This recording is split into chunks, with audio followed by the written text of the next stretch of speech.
with the Nebraska statutes of the Open Meeting Act.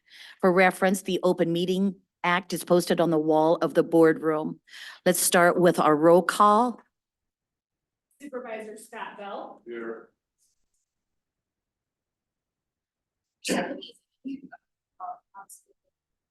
Commissioner Angie Brewmeister.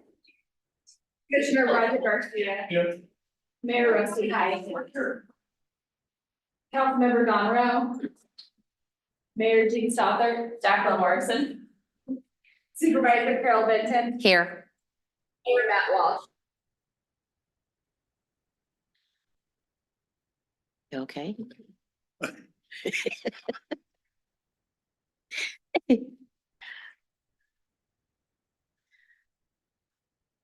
All right, are we ready to move on then to B. agenda B, which is Elizabeth. approval of the agenda. Do I have a motion? Any questions or discussion? Please vote. Liz? We need to get a voting board. Yeah. All right, we'll put it in the budget. Okay. Bell. Burmeister. Yes. Garcia. Yes. Hyde. Yes. Morrison. Yes. Benton. Yes. Kennedy. Yes. Item C is, item C is the board minutes of the March 28th, 24 meeting. Do I have a motion to approve? So move.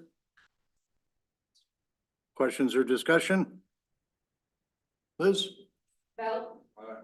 Burmeister. Yes. Garcia. Yes. Hyde. Yes. Morrison. Yes. Benton. Yes. Kennedy. Yes. Item D are our agency reports. We'll start with Mike and the executive director's report.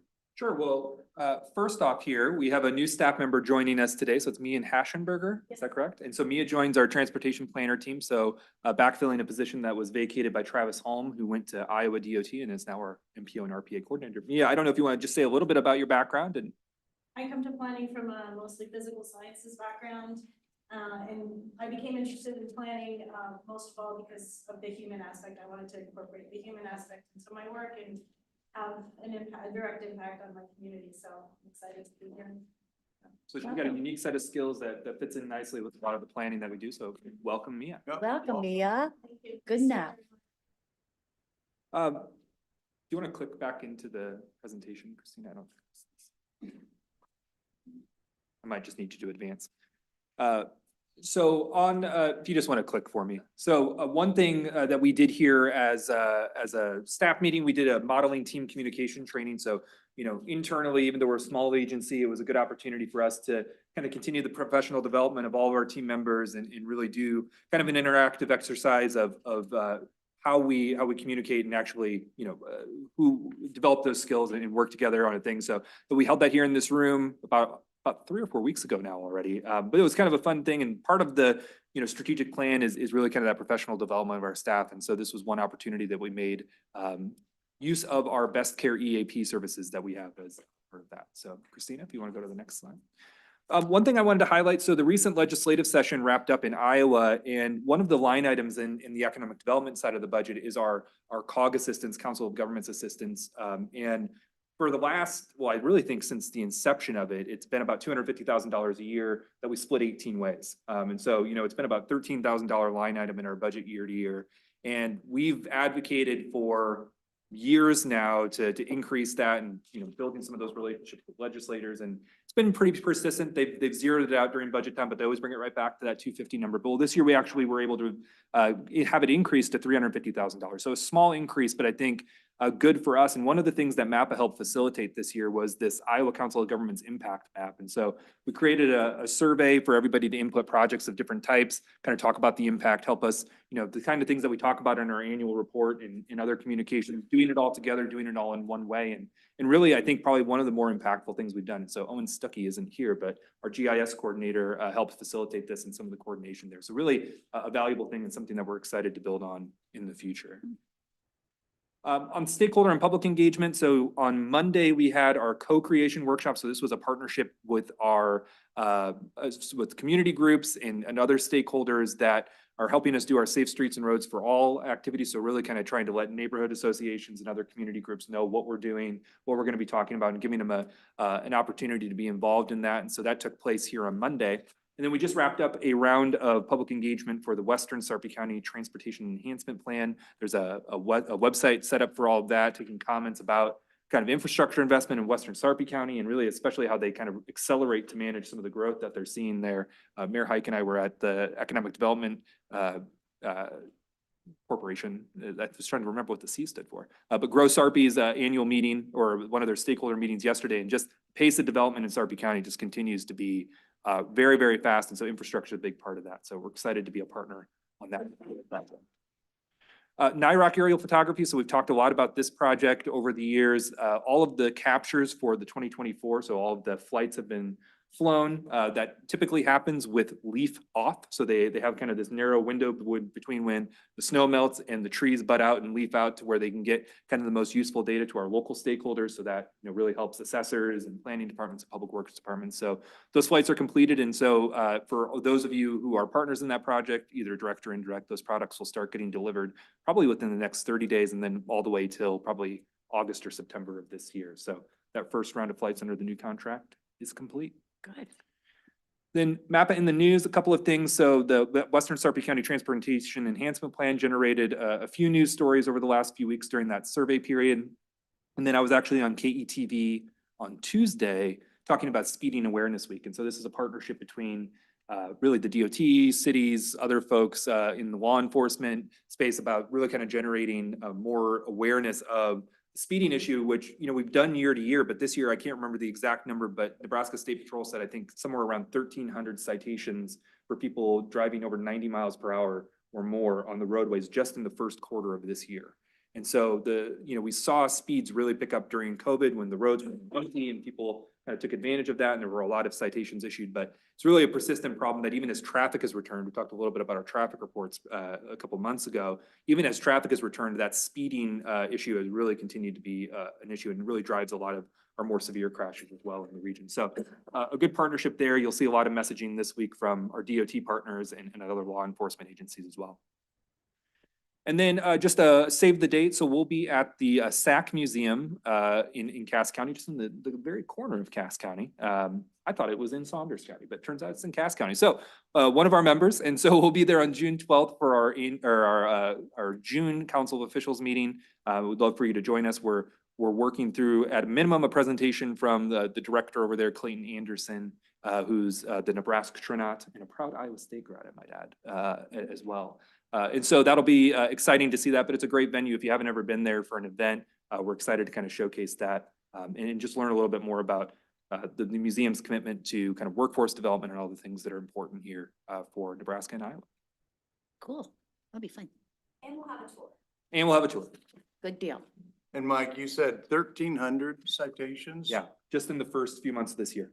It could have been 1,301 if they'd have caught me coming down here a little bit later.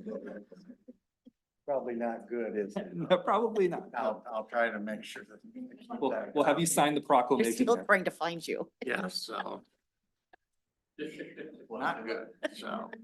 I think, Grant, you got an update on Yes, I do. community and economic development. Do it. I wouldn't go quite that fast. There was. I'm gonna give a quick update on some different things we're working on, have coming up. I apologize for my haggard sounding voice, it's knowing me. The first thing is, we're gonna be helping Mills County Emergency Management Agency update their 5-year countywide hazard mitigation plan. This is a plan that assesses a number of natural and human-caused disasters that can affect any jurisdiction. So it's looking at how those disasters can affect residents, businesses, critical facilities, critical infrastructure, things like that. And these plans are necessary to FEMA in order for local jurisdictions to apply for hazard mitigation grant program funds. So That's a very important funding stream for communities. It allows them to obtain 75% federal funding assistance for things like storm generators, tornado safe rooms, other critical equipment, and necessary vehicles. Anyway, so there's a public questionnaire on the planning process, and that's online right now. And on May 15th in Glenwood at the engineer's office, there will be a public meeting with the stakeholder committee and then anyone else in the county who wishes to attend. And the point of that meeting is really just to prioritize mitigation actions that could be eligible for HMG funding. Next, with 5210 initiative, MAPA and our statewide Iowa COG Association are partnering with the Iowa Department of Public Health to help implement the 5210 Healthy Choices Count program. This is a program that promotes and directs funding to healthy eating and just active lifestyle choices. And excuse me, we've been working with the steering committee in Council Bluffs to identify organizations that have projects that fit into the 5210 framework. And 3 of those projects, those include community gardens for Council Bluffs Community School District, some wayfinding signage on First Avenue, and some water bottle filling stations at Bayless Park, and then a food voucher program for the Council Bluffs Farmers Market. Next, the Mills and Cass County Planning Coalition. Earlier this year, we organized and facilitated a bi-state, bi-county planning collaboration between folks in Cass and Mills County. You know, those 2 counties are the more rural counties in our region. And, you know, they share the river, they share some similarities, some obstacles. And we had some different conversations with folks last year on the value of kind of getting these 2 groups together to have some collaborative planning discussions. And the first meeting was held back in January in Plattsmouth. We had a nice turnout, about 13 or so folks, I think combined from both sides. And Carol, I think you were there and kind of test. Right. So there was a good conversation over the course of a couple of hours. And we got the sense that there was some enthusiasm on focusing around recreational amenities and trying to cross promote or leverage each other's social and community events. So the next meeting will be on May 23rd. This time it will be in Glenwood, and the focus of that meeting will be on trails and funding opportunities. So we're going to have someone from Golden Hills RC&D come and talk to the Iowa contingent. And then we're still working to get someone from the Nebraska side, but anyway, more on that to come. And then staying in Cass County, this is a little bit out, but we're looking to help coordinate and present a community development summit or workshop in Cass County later in August. So our staff meets fairly regularly with the Economic Development Organization in Cass County. And they invited us to participate in their strategic planning process last summer. And at that meeting, there was just discussion on how community development can help promote and sustain economic development. So, you know, those kind of like soft things that communities can do to, you know, keep up appearances, if you will, that will make their towns, you know, vibrant, more inviting. The date and location of that are, you know, to be determined, but our staff are preparing to present at that event. And we'll just touch on things like project planning, local funding, planning and engagement tools.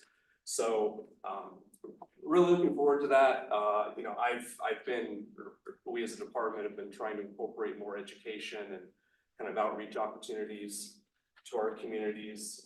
Last summer, Julie Smith on our team gave a grant writing and project planning workshop to some clerks in Henderson, or I'm sorry, it was in Henderson, but to some clerks in Southwest Iowa. And we just think it's a neat partnership opportunity with the economic development organizations to do community planning.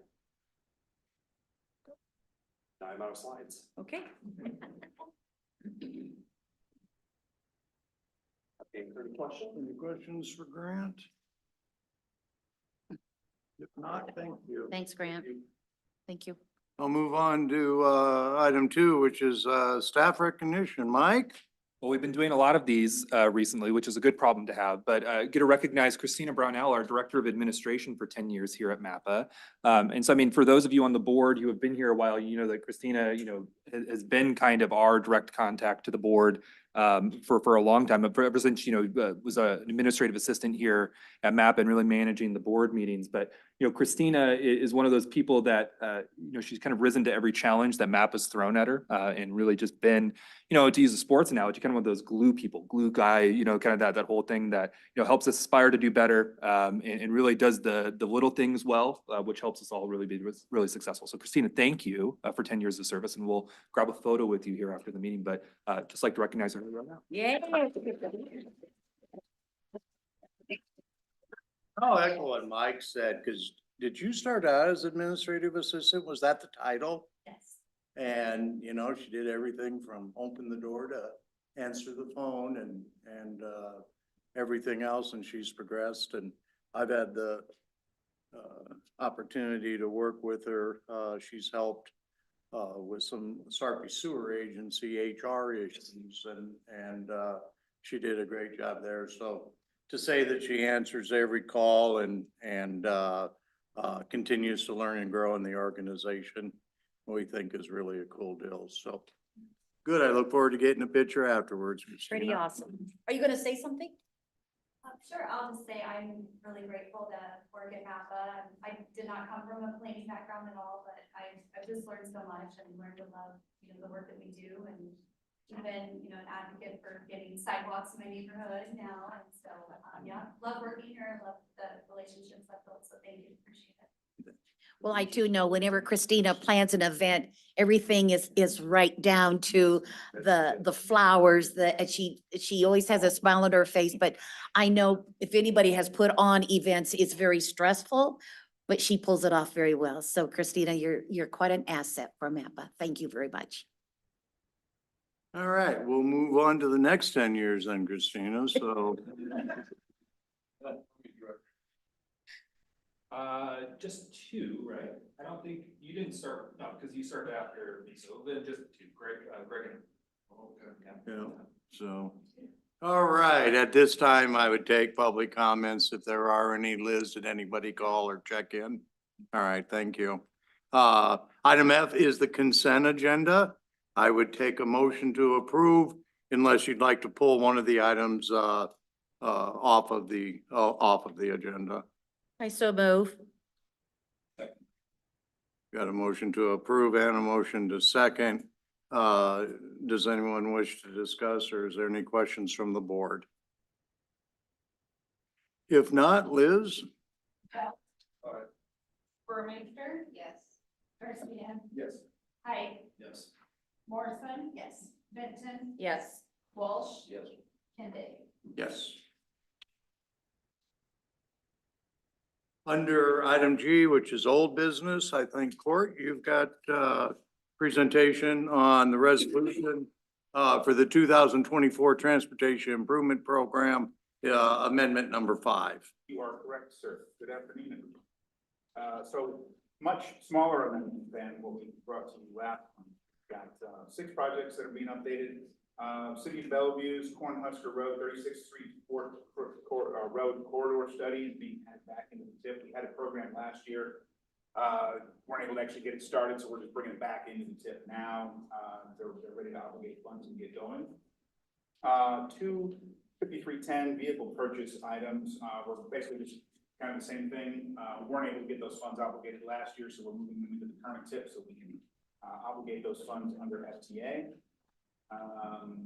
Then the city of Council Bluffs, they got an award through Iowa DOT from the Highway Bridge Program. They got 1.5 million, so we're adding that into the program. It doesn't affect any of our programs. This is state controlled funding, but we do have to show it in the TIP.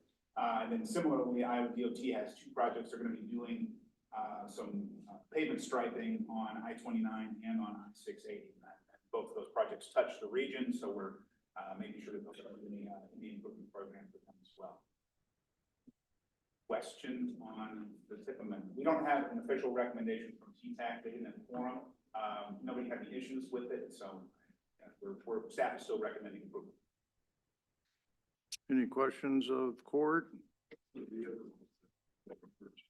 Oh, yeah, sure. So the 5310 program is basically, it's designed for paratransit, so smaller vehicle, public transportation for the elderly and individuals with disabilities. So this will be a combination of small transit buses, kind of like similar to like the Moby buses that you see. Switter for us over there. So all of the Iowa purchases are for the city of Council Bluffs. SWITA operates the city of Council Bluffs service, but Council Bluffs owns the buses. Yep. Yep. I didn't know that. Start advertising on them. Get them around.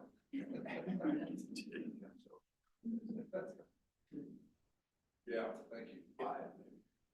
I think that's, yeah, it's less than 10, and I think, yeah, about 5 sounds right. To get used. Anything else for court? I could use a motion to approve. Second bell. If there's no further questions or discussion. Liz? Bell. Aye. Burmeister. Yes. Garcia. Yes. Height. Yes. Morrison. Yes. Benson. Yes. Walsh. Yes. Kennedy. Yes. Thank you. Thank you. Item H, under new business, we'll consider the approval of the contracts listed below. We've actually got, well, I guess item 1 is the draft of the 2025 budget. I believe Mike and Matt are going to present. Yes, so in April, our budget schedule, we would always kind of build up to our preliminary budget here, and so there's kind of 3 documents that we have for you. One being our funds budget, really kind of the source of the funds and revenues that MAPA is anticipating here for the next year. Our line item budget, which goes into kind of a more roll up of those funds, and then also kind of the line item of the expenses side of things. And then our program budget, which really ties back to our financial statements that ultimately get provided to the board as our audited financial statements at the end of the year. So there are really 3 different views on the same thing, but I'll walk through them and draw your attention to it. I think the word of the day here, as we kind of emphasize all the time in April, is preliminary. There are a lot of things that are subject to change. I'll try to highlight those as we go through it. But just to map out kind of the columns on the page here, blue column is the recommended FY25 budget that would begin on July 1. Yellow is the FY24 as amended here, so kind of our anticipated, or we're going to end up by June 30th. And then FY23, this is the most recent audited financial statements that we presented to the board back in March. And so again, to give you just a little bit of continuity here and just being able to see kind of year over year how things move around and change. And I'll step through this and I'll pause for questions and also to let Matt add any emphasis that I happen to miss here in my summation. On the federal funding side of things, beginning with transportation, you know, our PL funding is the largest part of that. Note here too that the infrastructure bill has carved out a portion of our funding that is 100% federal funding that doesn't require the normal 20% match. That's provision for things that fall under complete streets. So it's kind of a new flexibility that we have that reduces our need for local match on some of those activities. We have anticipated on the Nebraska side some air quality related initiatives going down as well through some of the STEG. So those mini grant projects, those are awards or planning projects that communities have requested of MAPA. Many of those MAPA administers kind of as a community benefit, or I should say kind of an administrative service to our members to do the consultant procurement, manage the invoicing, and really kind of putting the communities in charge of the deliverables of the planning process. So you see a pretty large uptick in those projects. Part of that is delays in schedules from our previous year. So FY24 had a larger number. These are the projects that have kind of spilled into FY25.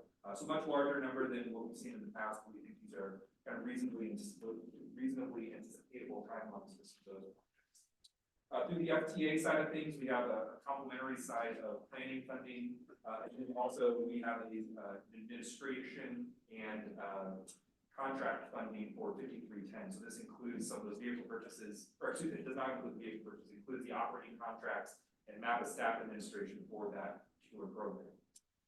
And then the largest item here that I haven't covered yet is our US DOT Safe Streets for All. So this is that competitive grant that MAPA received to highlight some of our safety planning and initiatives across the region, and really being kind of complementary regional effort in our urban area to Omaha's Vision Zero side of things. In the community development section, you'll note here, we talked a lot about kind of the COVID area of EDA funding, and there's a large uptick, and I think this is a good visual of really kind of returning back to kind of that lower level of funding that we have on the community development side of things for federal funding. I would highlight the two items here are planning partnership grant funds. There is a bill in Congress that has been approved by the Senate to increase that slightly. I think it can go to $150,000 in the past, or $125,000, somewhere in that range. So that'd be a large uptick. But the other piece of it is our climate action plan that's in coordination with the city of Omaha. MAPA has been contracted to do the engagement for communities outside the city of Omaha for the remainder of the MSA. On the state funding side of things, transportation and data, much less reliance on state funding than our ComDev side of things. But we are anticipating contributions from IODOT for Safe Streets and Roads for All grants. And so they made available a small pot of funding of state funding to match those competitive grant opportunities. So that is what's being reflected there. Then on the community development side, the COG assistance in Iowa, which I highlighted in the executive director's report, and we will meet these state appropriations as well. Matt, did I miss anything on the state or federal side? No, not materially. Okay.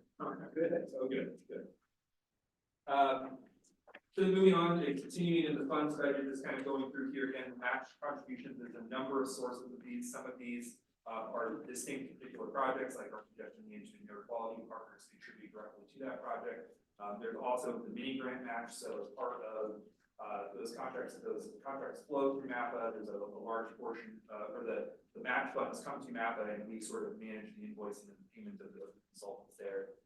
And then the largest, one of the larger, I should say, sources of funding for us is that annual flight of our aerial photography. So this is our estimate of what the monetary value of the deliverables that we get before or after July 1 of this year for the 2024 flight.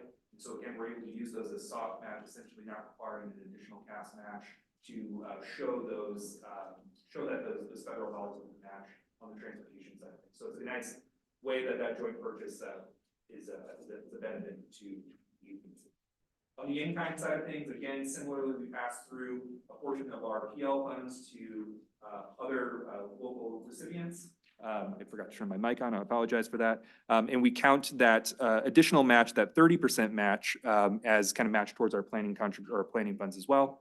And then 5310 grants, those are 50/50 grants as well. And so that is matched dollar for dollar to that federal line that was up above. Going down through, we do events throughout the years that have registration fees on the non-governmental funding side of things. So council officials and Heartland 2050 events, those are kind of our anticipated revenues from those events.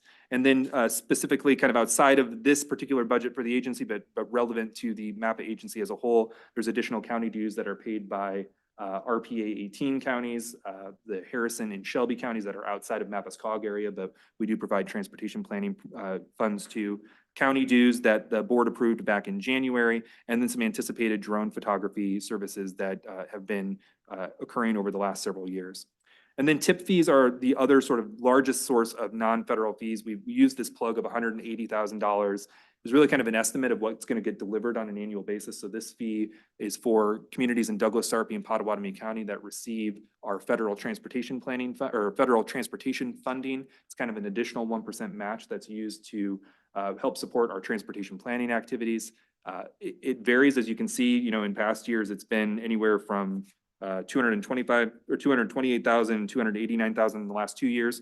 In a year prior to that, I think it was somewhere around 100,000 or 63,000. So it varies year to year. We use that 180 as kind of a reasonable estimate of what can be delivered in a year for that. Hey, Mike, quick Yes. question on county membership. Yeah. Are the counties aware of the increase? So we've talked, we went through the finance committee and the board back in January. And so, and we had that conversation. I've reached out to a number of the county folks and talked through that a little bit about what's driving that, but yeah. Okay, okay. Obviously, I appreciate that. I wasn't here those months, so thank Just to you. let you know, though, to get an email from, finance in Sarpy County wanting to know what the amounts were, so I emailed them that they were unaware. So I don't know if the information has gotten down to the folks That are doing who the are books. fixing the budget for next year, but that was a. So they're on the ball. What's that? I said, they're on the ball. David Klug's not here today, or we could ask him, but obviously, everybody in Nebraska is more sensitive because of what's going on in Lincoln. Yeah, you know, so, there may get some pushback as we get closer and stuff, just, thank you. Yep. That was sent out, man. Well, they haven't been sent out yet. So it was approved by the Finance Committee and Board in January as part of this budget process. Those will be sent out in 2 installments, July 1 and January 1. So kind of 6-month payments for the counties. That's what we've traditionally done. Matt, could you send out the breakdown of the counties on that? Could you do that, please? To all board members? Yeah, I'd like to see it, yeah. Thanks. Okay, that's fine. Yes. Yep. Yep. So it's broken down, 2020 census population, but then also, you know, looking at what our anticipated budget is for the year. And so kind of through the COVID years, we talked a little bit about how that tapering of federal funding has made us more reliant on dues kind of in this shorter period of time. And so as costs like staffing have increased and things like that, it's ticked up a little bit. So we were flat on dues for a number of years. We had kind of ticked up for maybe like about 0.5 cent or 5 cents every few years there for a bit. But this is a larger jump than we've seen, but part of that was the uncertainty. We had a kind of a midpoint jump. We held the dues flat in the previous fiscal year because we weren't sure where some of those federal funds were going to be coming from, or if they were going to be tapering off nearly as quickly as they did. And so this is a little bit of a larger jump there. Angie, is your board been made aware of it? I'll have to talk to Bill on where it was right at the time that we're switching over people, so. So I'll have to talk. Yep. It was a January board meeting. Yep. Yep. Okay, any questions on the match contributions? If not, the final page of the funds budget here, this is a little bit probably where that preliminary word is most important. So on the transportation and data side of things, aerial photography, so this is kind of the match that is not in the MPO. So this is just kind of the additional portion of that is not attributable to our sort of urban area. On the community development side, you know, you heard about the Mills County hazard mitigation plan. There's a few other contracts that haven't been finalized yet. And so this section will change quite significantly here over the next month. And so on that preliminary side of things, this is probably one area that we're still working through some of those opportunities and what they'll look like. Miscellaneous investment earnings, it's a plug for $20,000 based on sort of the past years and what we're anticipating there. And then on the cash adjustments, the ERP implementation is the largest item there. And that is really kind of that part of our contract that the board approved in January, I believe, for selecting NetSuite as our new vendor. Those implementation costs as a one-time cash contribute or cash expenditure. We highlighted that in last year's budget. Project getting moved into FY25 as well, continuing kind of that implementation cost, and really not the software fees on an ongoing basis, but that whole transition from our current accounting system and some of those other financial management systems to navigate that whole process. And then the carried forward restricted cash. So that's part of some of those designated funds, I believe, that were up higher above that are tied, I think, mostly to the Little Steps project, correct? There's the large portion of that is Little Steps funds that we essentially put into a interest-bearing account waiting for projects to utilize those funds. We've been 3-4 years old. Yeah. Some of them. So that's the funds budget. And so that's really the revenue side of things, contract revenue, dues and other things. Any questions on that before I move into the line item budget?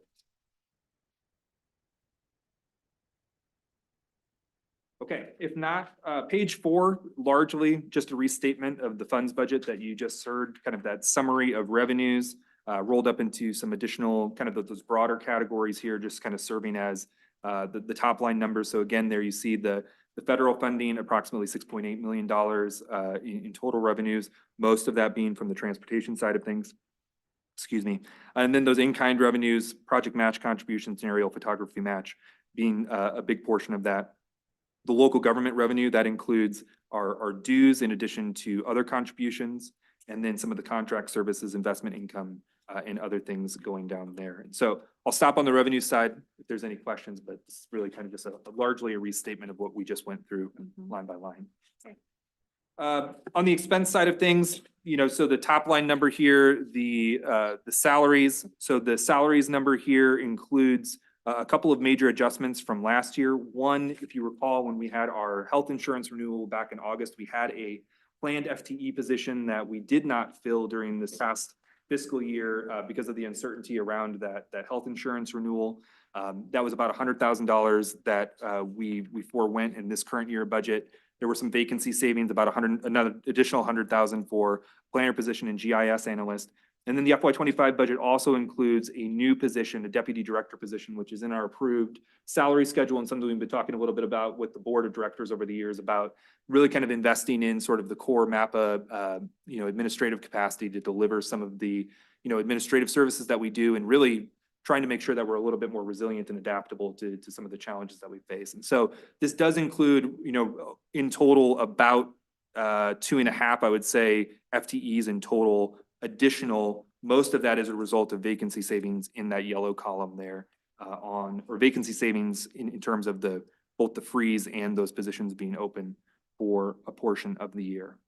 The remaining pieces here, payroll taxes and employment benefits, you'll see that higher number there on health insurance. So our health insurance renewal initially with our previous provider was going to be somewhere around a 35% increase. We ended up changing to NACO, the Nebraska Association of County Officials, and joining their pooled fund. And that helped us have a much lower increase in terms of our health insurance over the previous years. And dental and life insurance and retirement contributions, those things largely just holding fast with what we anticipate through the change in salaries there. On non-labor expenses, public engagement and forums. So these are things that we do really for a lot of the meetings and advertising of our meetings and events. Included in here is Heartland 2050 forums. And so again, if you recall, as one of our expenses, that $35,000 in revenue from contract prices or from ticket sales, those two things tie out in addition to some of the costs offsetting some of those costs from ticket sales for council officials forums from that earlier revenue piece as well. Our office expenses, some larger numbers here in terms of the data processing and contractual services. So the contractual services here is again that $200,000 placeholder for the ERP. That's going to be paid with those cash reserves funds, those kind of one-time funds for that transition.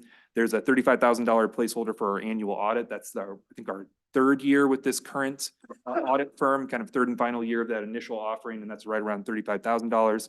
And then our $12,000 for the lobbyist that MAPA retains on an annual basis as well. The data processing line item is a combination of the streetlight software. So this is a subscription for traffic data. So with COVID and the downturn in traffic, there wasn't a lot of data collected in those years. And so this is a software product that will help us as we get into our planning for our long-range plan to kind of fill some of those data gaps and have a better understanding of how people have been moving through the region. It's going to be paid with federal funds. We had 80% federal funds. We had originally shown that as cash reserves because with the licensing, we thought we would have sort of an actual data product, but it's software as a service. And so it's a good fit for our transportation funds and getting that 80% value out of it. And then the rest of these are largely just estimates based on kind of previous years. I don't know if there's any questions on page 5 before I move on. Is that nationwide? Is that NACO? It's Blue Cross Blue Shield of Nebraska. Yeah. Yeah, through the Nebraska Association of County Officials. Yeah, and so we were on Blue Cross Blue Shield before as well, and that made it a little bit easier transition, but it was really down to the wire last year to try to navigate that. But it's a much better offering for us. I mean, one, we don't have to pay some of the fees associated with the broker. NACO takes care of those, and because we're kind of a smaller pool, we're not as large as some of the counties that have hundreds and hundreds of employees. Our census looked really good, and so we got a more attractive rate for some of the initial years here. which is a great model to have. So, kind of having, not really a younger staff, but a younger than some of the county members' staff, and a good health insurance census, it made it more attractive. And so I think it ended up being, I'm going to forget the number, about 15% increase rather than 30% increase. We came in at a 0.7 rate, just based on the overall risk assessment.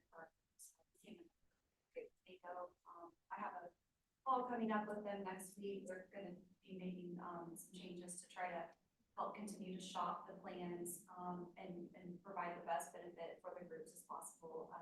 Obviously considering the affordability as well. So I think it was a good switch. I think it provides better stability for our group long term.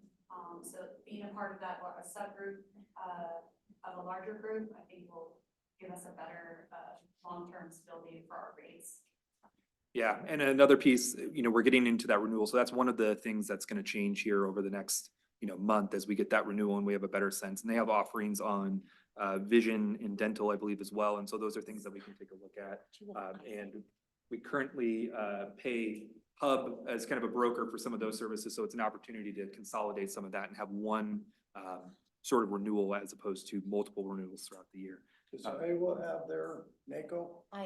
They do, but we're with Isaac. They do it better, kind of like NACO, but and that was Blue Cross Blue Shield. Okay. Yeah.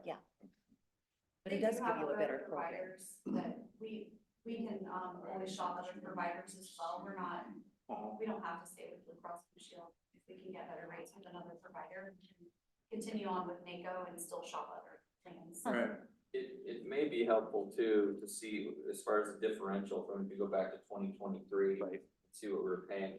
So part of the, I guess it was a perfect storm. So MAPA was a quote unquote self-funded plan, which meant we were on a slightly, well, I don't know if Blue Cross would admit this, but we're on a slightly different evaluation as far as underwriting, as well as, and so anytime that, and because we were small and self-funded, anytime there was a large payout, that even though we were self-funding that, the insurance company treats that as a higher risk, and then they evaluate what we should be paying on that basis. In which case, if we had been on a traditional plan where the provider was paying, I'm not sure if that would have ironically worked out in our favor, but we weren't. We were on a self-funded plan, so they said that your rates are going to be jacked up according to your history of your very small pool, and that's when we said, well, we're going to have to get off this self-funded plan, because in some years, if nobody has any problems, it's great. Rates go way down, but then they skyrocket the very next year, whereas they're somewhat flatlined, or they're a little bit more evened out when you do a traditional provider paid plan. So we're off that plan. That's one of the reasons we went to NACO, and it just worked out with just good timing where we found them, and then the rates were still up, but that was mostly because we were really low before. We were artificially low because of our history of not really having a large payout with our small pool. So we were just lucky. And now we don't have to worry about luck. Now we're just in a larger pool. So. Good. Yeah. Good. Any other questions on page 5? Page 5. Yeah. Okay, moving on, page 6, capital outlays. So one of these categories is really just kind of a combination of other older line items on the capital side of things, the lease side of things, to comply with new GASB regulations. But then the $50,000 line item there for the software lease on data processing is the annual fee for our ERP software. So that's that actual annual licensing cost for ERP. Did I capture the capital lease piece, Matt, correctly? I just want to make sure on that side of things, because that's kind of a different line item than we've had. Yeah, we have to do that because of the new GASB rules, the General Accounting Standard Board, and so we just have to account for them differently. So there's some zeroed out from prior years and a new dollar amount where there's no history in the prior years. You'll see that, and that's just because I had to give it a different line and put it in a different category. But the capital lease is the same as our lease for the MAPA offices here. It's just Oh, okay. it'll happen. The next two subcategories here, travel and professional development, these used to overlap a bit more. We used to roll kind of conference registration and some of these other things into our travel line item. And so that line item was a bit inflated from what's really kind of true travel in our agency to kind of all conferences. So a lot of virtual conferences, a lot of things that occur here in Omaha that don't require travel authorizations and just require those expense reimbursements. So we've broken that out here in this new budget, broken it out onto travel and professional development. Professional development side of things, we also plugged a line item on our personnel management side of things. So for some of the HR functions that Christina oversees, having an actual line item for that. So job postings and interviews, we're getting rolled up into some of our other advertising line items. It gives us an ability to budget around that function a little bit more clearly and cleanly as well. So on the non-labor expenses, that is a total of $751,000 at the end of that. On the MAPA activities, 3.8 million total. So that's really, when we talked about the UPWP in the past, that above the line number, kind of the internal MAPA activities number, that's a roll up of the entire agency as a whole. On the other side of the budget, kind of the below the line, the things going out of MAPA, procurement and subawards, again, a lot of contracts and pass-through. So those everything from the PL pass-through agreements that we have with our member agencies to consultant effort and things like that, about $5.7 million. And then again, those contracted services, that joint purchase of aerial photography being a significant portion of contracting here for the upcoming year as well. And again, this is the portion of the 2024 flights and then any of the anticipated work products for the 2025 flights, everything that's going to occur between July 1 and June of next year. The transfer to the officials fund, that's $15,000. That's been steady over the last several years. That's really for travel to things like the NARC conference for our board members. So we always try to take some of our board members to that conference and just replenishing that on an annual basis. And so that is the end of the line item budget. So I'll note there too, the deficit there at the bottom, that $15,000 is really kind of adjusted based on the anticipated revenues and things like that. But one thing I would note is that piece on the revenue side from the community development department in particular will largely exceed that number there. But kind of our anticipated preliminary look at what we know and what's under contract today, that'll change a little bit here over the next month, but kind of a snapshot of where we are at this moment. So any questions on the line item budget? If not, the final page here, again, this is really a restatement of pretty much everything that you've seen here to date on page 7. Again, we have these broad categories around really how our financial statements are reported and ultimately audited on an annual basis.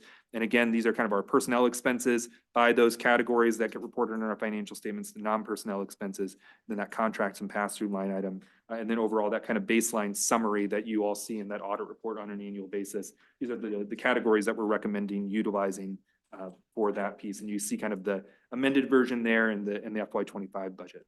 So program budget doesn't have a lot of detail beyond what you find in the funds and the line item budget, but happy to answer any questions if there are any.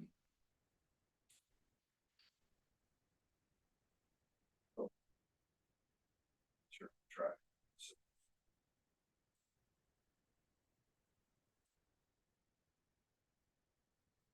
Good one. Touch on that? One of my favorite topics, because I have to explain this to my auditor too.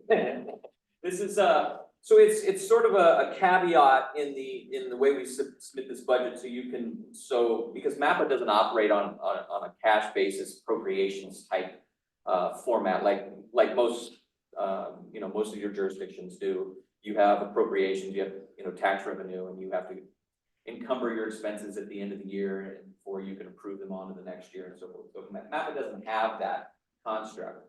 MAPA just operates across the fiscal year. So we have revenue that comes in, but we still have to show a revenue less expenses so that so it can be audited.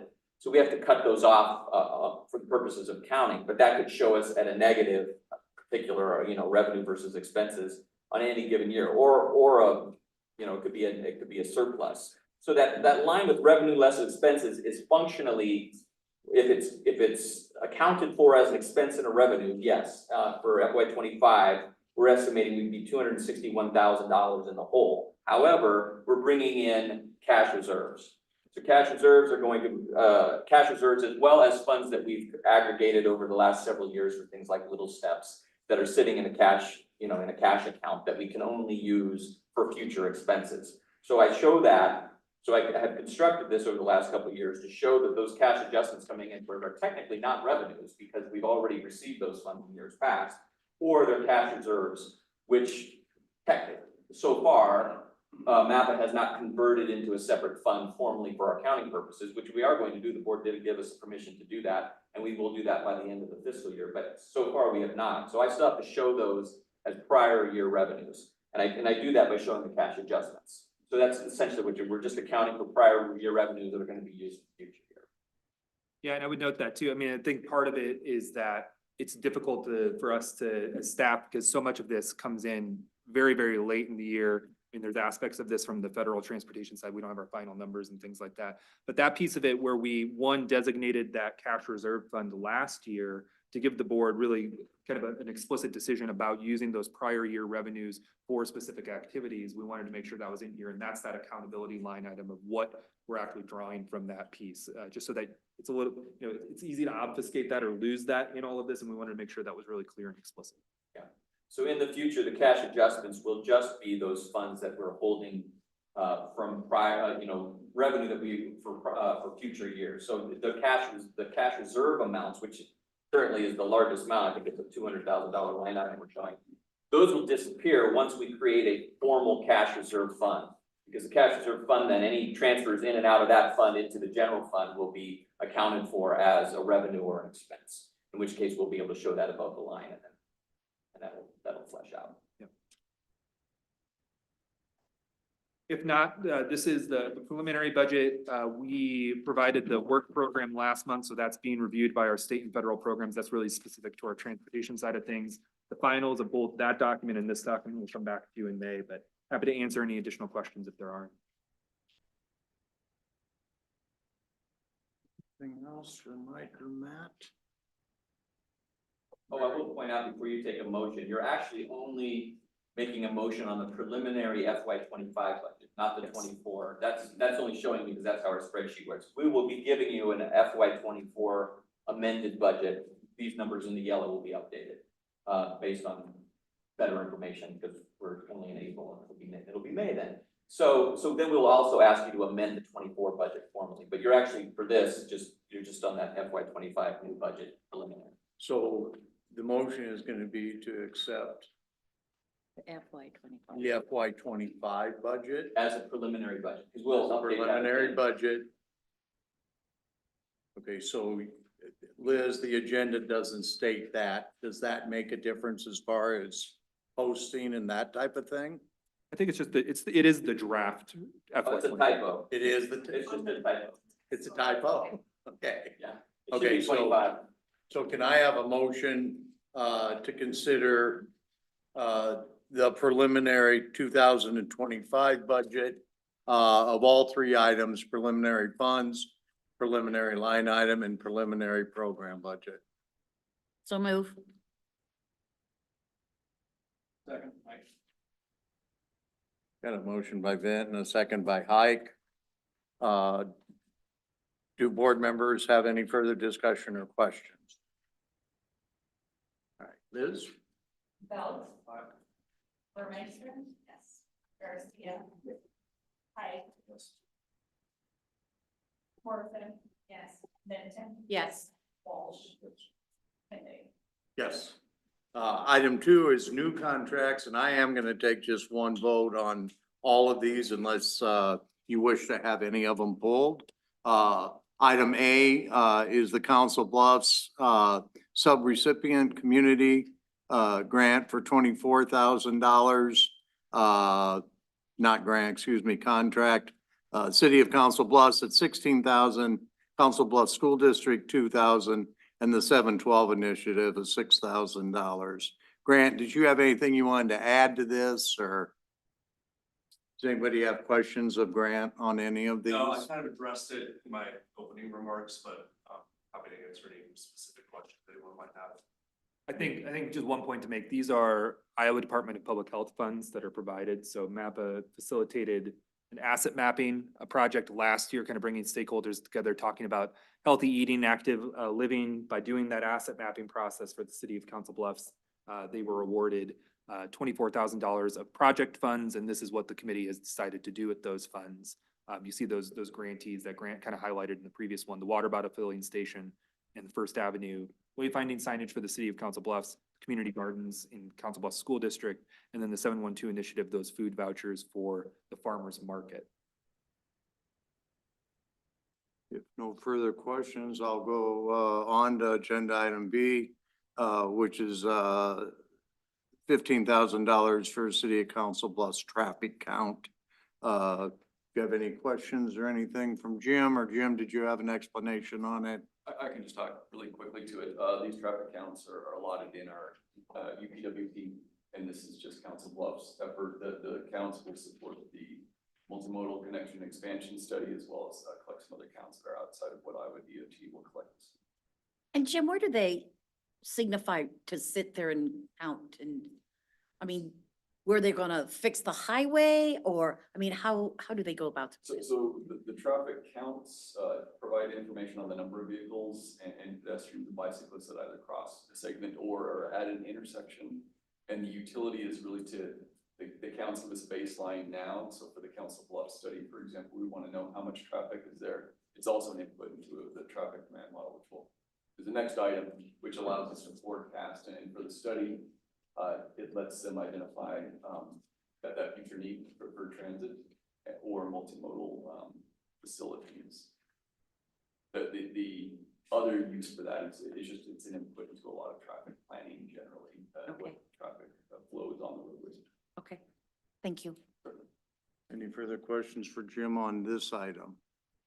I'll keep you right there, Jim, for agenda item C, which is a resolution for the 24-15 HDR Engineering On-Call Professional Services Task Order Agreement, Travel Demand Model Update for $66,385.72. Certainly. What this does for us is the final task order of the current on-call master services agreement with HDR. This provides funding to update the model. This is for our long-range transportation plan update, which is upcoming. But it also provides us a more current and a bit more flexible model to apply for some of our bigger projects. So for example, the Council Bluffs health study will require the model forecasting for their analysis, so the consultant can use that. The I-80 interchange in Sarpy County has a requirement for an updated traffic forecasting numbers as they work through that project to provide information to US DOT for additional access to I-80. And there's a range of Department 2050 and local jurisdiction studies which will benefit from this. We'll look to finish out that travel demand modeling update by the end of this year. Okay. Further questions for Jim? Not, I appreciate it, Jim. I would take a motion for approval of agenda items A, B, and C. Second, Bill. Further questions or discussion? Please vote. I'm sorry, Liz. Bell. Aye. Burmeister. Yes. Garcia. Yes. Pike. Yes. Morrison. Yes. Benton. Yes. Walsh. And Days. Yes. Agenda item 3 is a resolution 2024-16 for prioritization process pilot program funding application.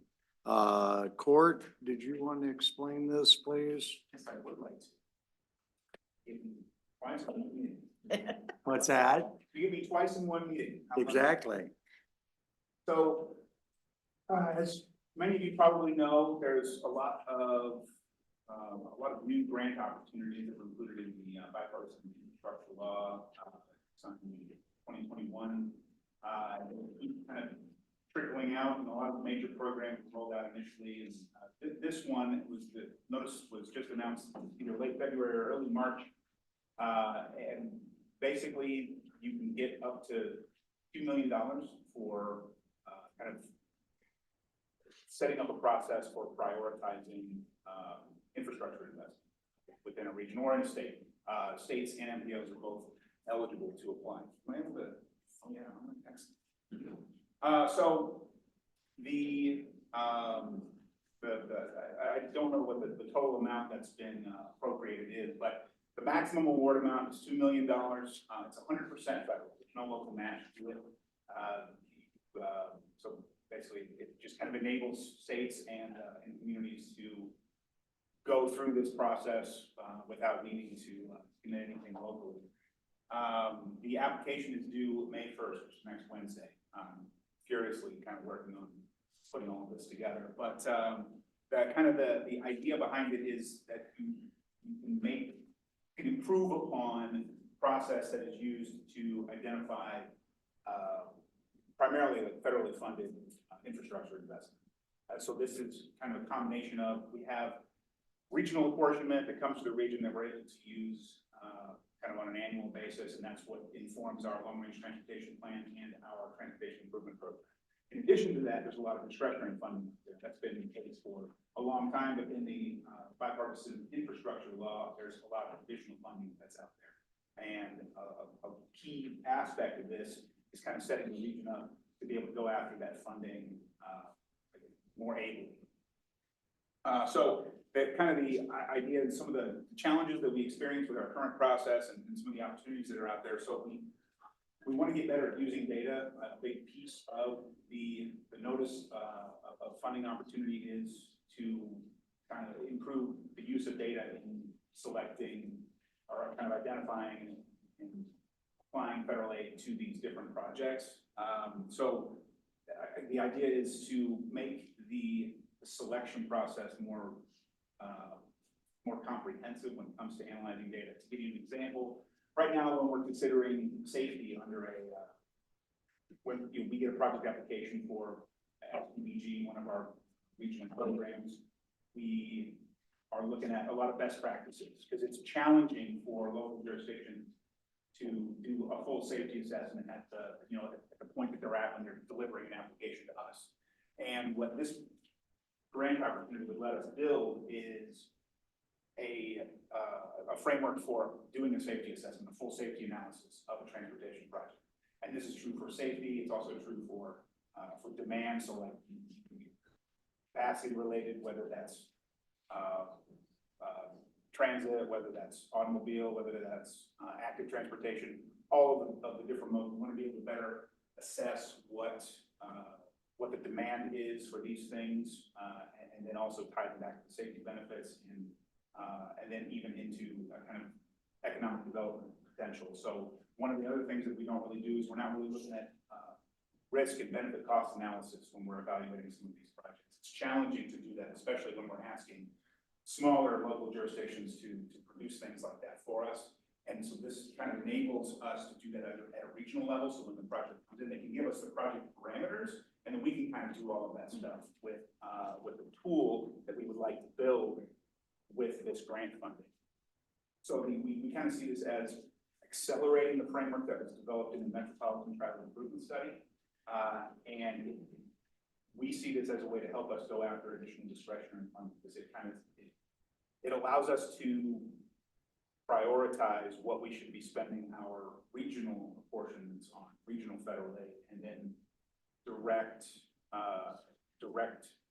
project sponsors towards discretionary opportunities, because we can kind of prep them to create shovel-ready projects, and that's what a lot of those discretionary funding opportunities are looking for. They're looking for projects that are kind of already, they've got the planning done, they've gone through environmental review, and they're ready to go. Because a lot of times those funding sources are kind of like,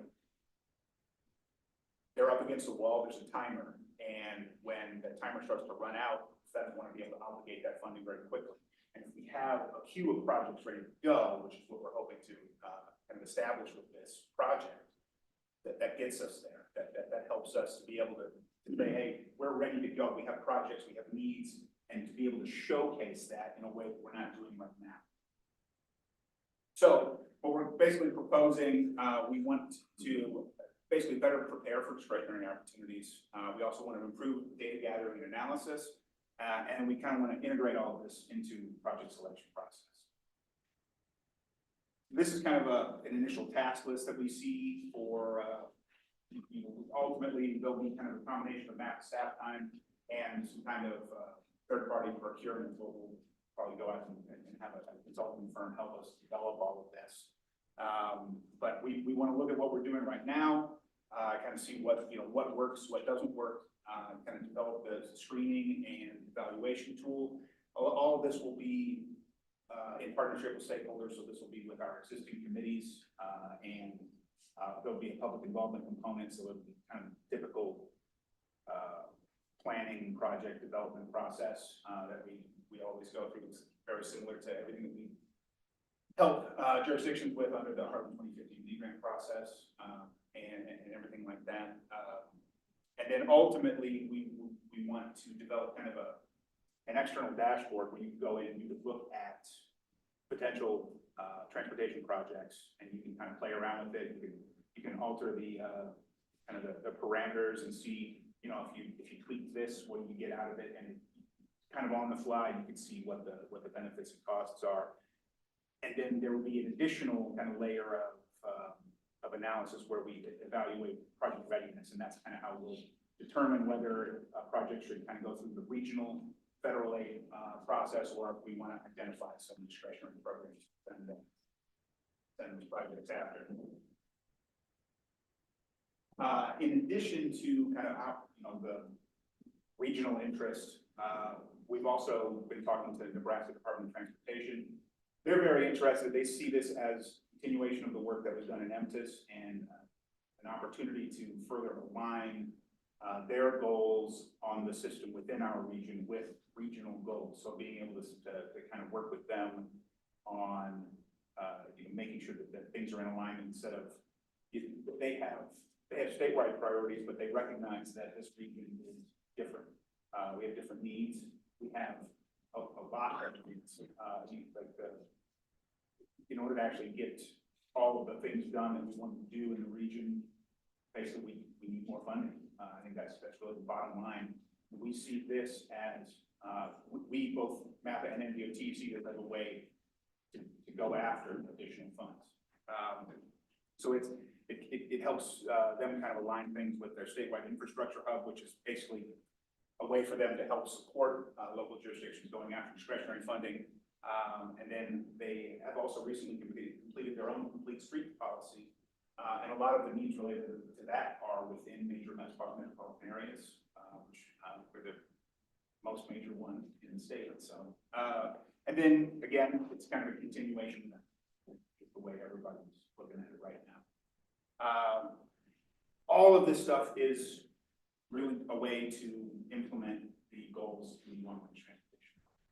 That's really what we're trying to get at. We want to make sure that we're aligning everything with everything that we've heard from the public, from all of our stakeholders, from this is just kind of a long time coming. We've been developing goals for the region, trying to put all this stuff together, and this is a way to really move the needle on implementing a lot of the transportation infrastructure projects that have been desired for a long time. This is it could, I hesitate to use the word, but it could be transformed if we do it right. And what we're asking the board for today is a resolution basically saying we want to pursue this grant application. We want to ask the Federal Highway Administration for the maximum amount, $2 million, to basically update our prioritization process and kind of move the region into a what I see as a very efficient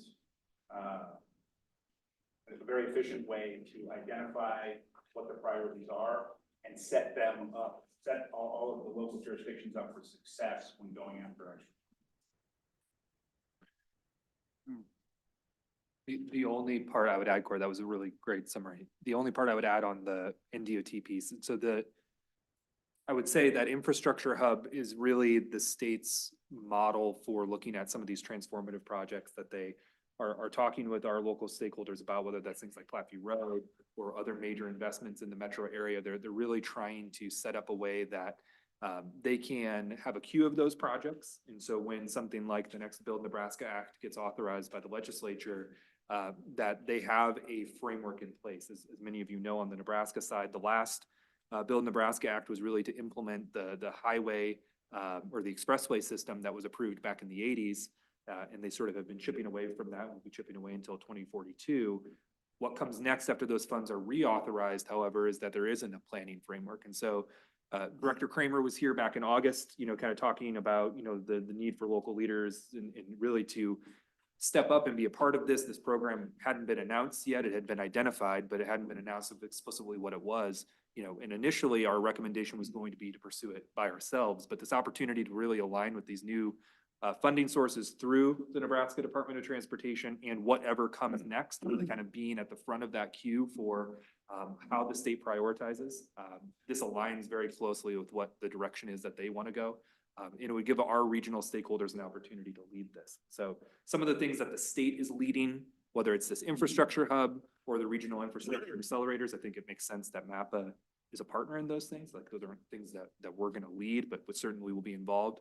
I think where this ties on prioritization, it's a great opportunity for us to lead. And that's really the framework here. If we had an org chart, it's really NDOT partnering with MAPA to do this and really be at the table. So when we started this, we had no idea NDOT would even be interested in doing this. And so we did ask Iowa DOT, I would note as well, and they were not interested in pursuing this grant opportunity at this time, but they do want to be involved in kind of the whole prioritization process, but they don't have sort of the same framework in place that the NDOT is really trying to build.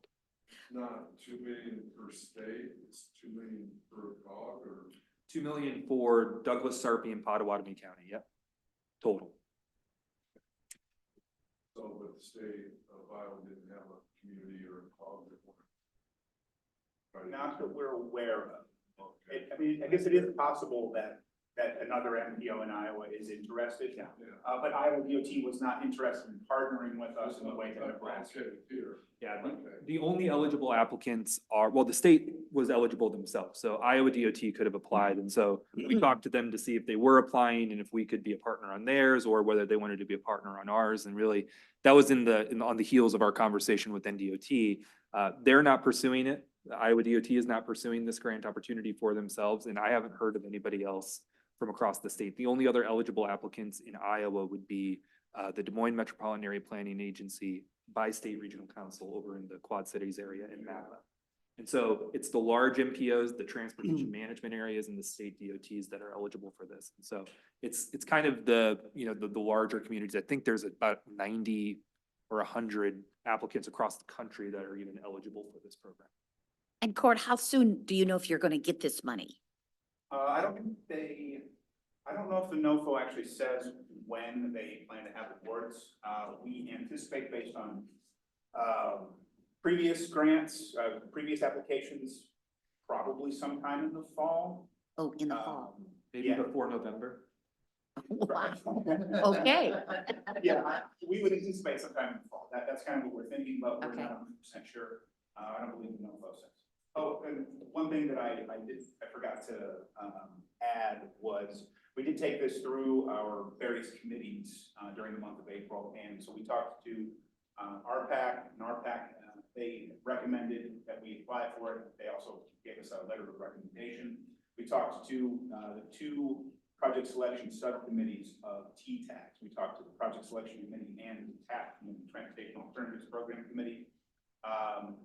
Project selection committee was a bit of a lukewarm reception. They kind of left it to TTAC as a whole to provide input for us. The Transportation Alternatives Committee, they didn't provide a formal recommendation, but the members were generally in favor of pursuing the opportunity. At TTAC, we had a conversation about it. No one at TTAC was directly opposed. However, as I noted with we approved the TIP amendment earlier, we didn't have a formal recommendation, we didn't have a quorum, so they weren't able to vote on the items. But we didn't hear anybody from TTAC who was, nobody provided like a strong voice against applying, but we don't have an official recommendation one way or the other. So I'd like to see an official recommendation. So, about a year ago, we started to go through this process and we slowed it down. Your engineers weren't in favor of how this could go. And my understanding is that, so here's my concern. Is, first of all, when you accept federal money, now you're there. They own you. So are they going to direct you to go down roads that maybe we can't project today? You know, and it's all hard once you get in to get back out.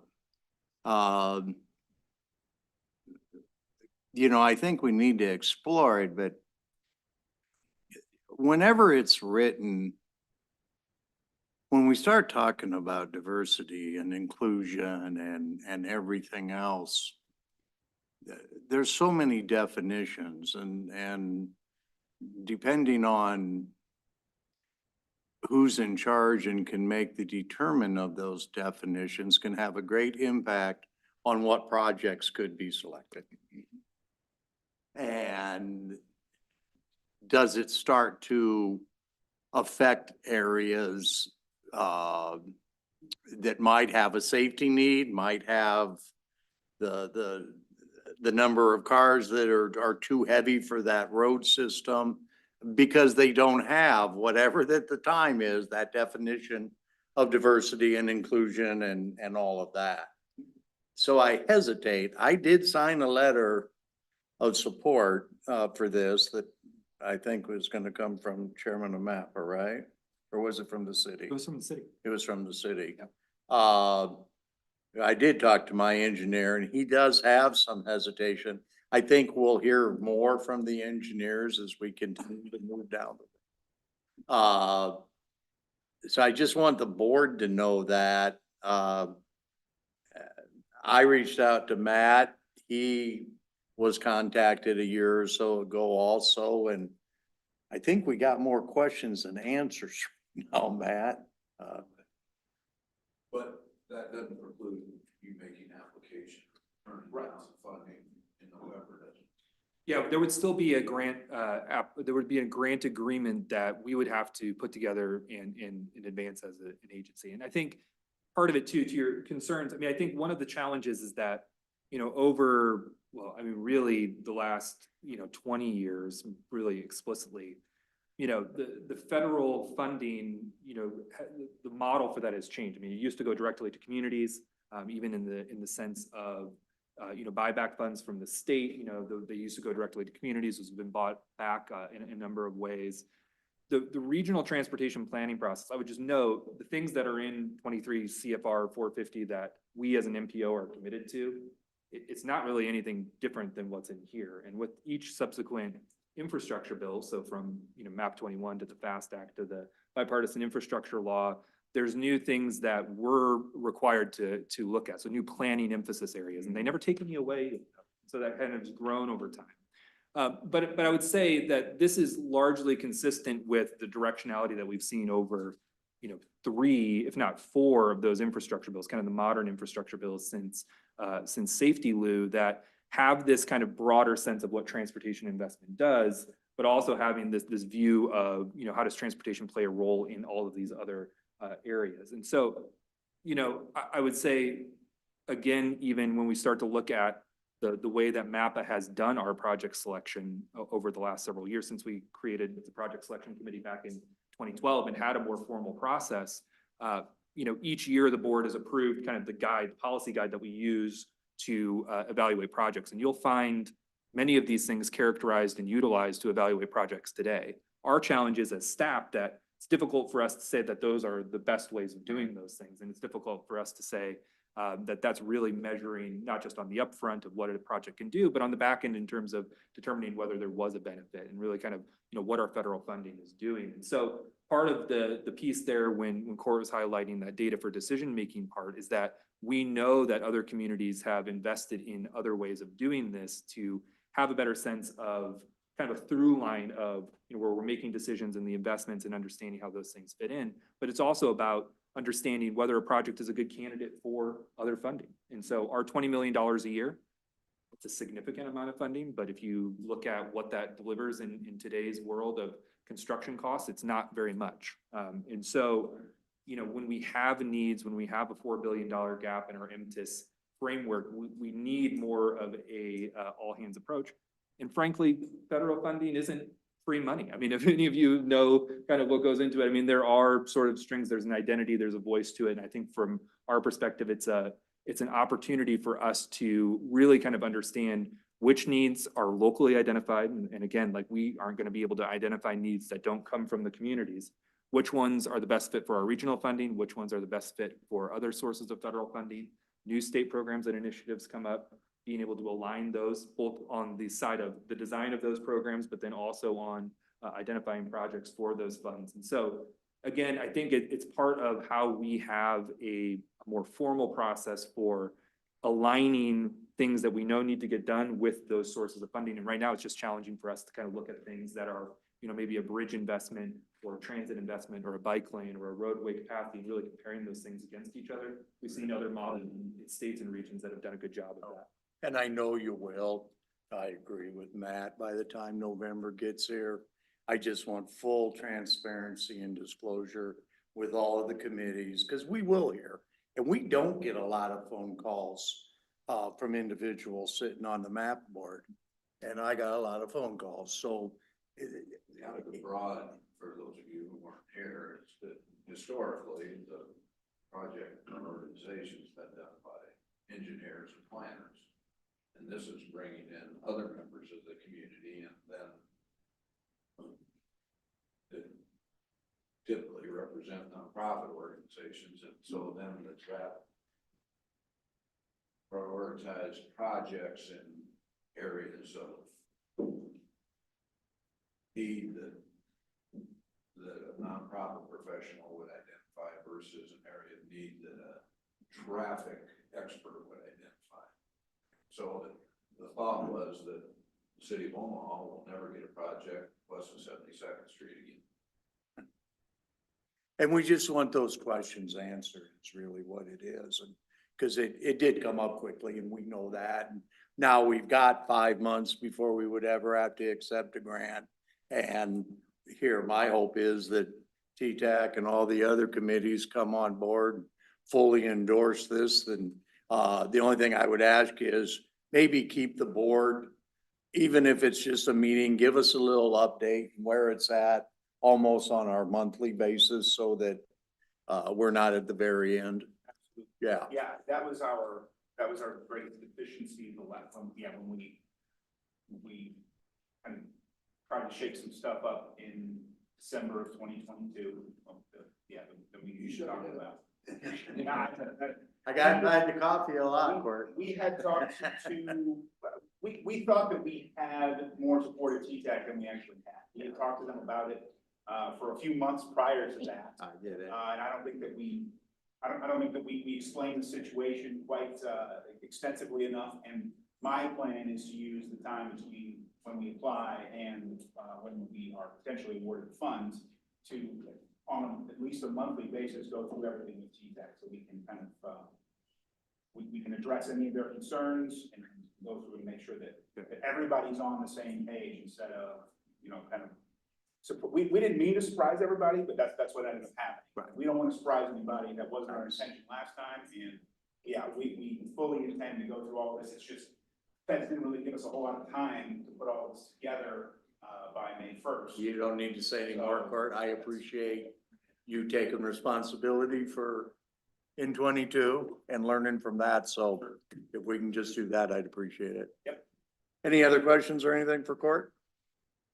If there's no further discussion, can I have a motion to? I have one point maybe to bring up. Christina just came up with it. Normally, because if we were to apply for a grant or receive a grant award, MAPA has an authorizing resolution from the board to go ahead and accept that on behalf of the board. If you want board oversight of that before we would accept that award, you might want to make that in the motion as well, so that MAPA remembers. We do the authorizing resolution next month, Matt. We can just call that one out. It's called that one out. Okay, Yeah. that would work too. I think that's probably the simpler way. Okay, all right. Because we do those two authorizing resolutions, and we could just write that in as well. I would just hate for protocol to just miss it, especially after this discussion. No, So. that's good. I appreciate you bringing it up. Yeah. All right. Do I have a motion to approve? So move. And got a second. There's no further discussion. Liz? Belt. Burmeister. Yes. Garcia. Pike. Yes.